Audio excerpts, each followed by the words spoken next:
السلام عليكم، مرحبا بكم في فيديو جديد. اليوم ان شاء الله كما كتشوفوا غنديروا هذه الملاقيه خفيفه، رانده خفيفه نقدروا نخدموها للجلابه.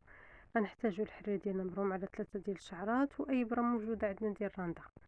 غنديروا بحال الله بدينا. يلا درنا الضريبه الاولى هي اللي قبل، وهذه هي الضريبه الثانيه. غنجيو ما بين الضريبات بجوج وغندخل غنلوي البره، نلوي على الخيط 2 مرات. غنجي للجهه المقابله وغندير غرزه جديده.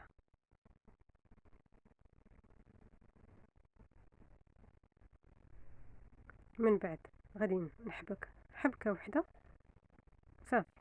غنعاود نضرب ضريبه جديده، وديما ما بين هذوك الضربات جوج كندير ندخل البره كنلوي 2 مرات الحرير عليها، كنلوح الخيط ديالي لتحت،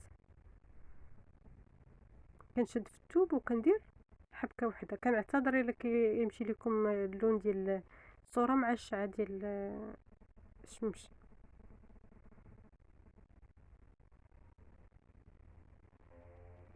شفتوا الخدمه ساهله هذه بزاف البنات المبتدئات. قولي درنا شي حاجه ديال المبتدئات، هذه راه ساهله كنخدموها بالدرس ديال واحد، بحال غنخدموا الدرس ديال واحد.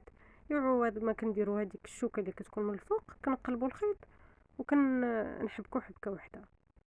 كيف ما كتشوفوا خفيفه وسهله، وكتطلع دغيا الخدمه ديالنا صافي. نحبكوا حبكه واحده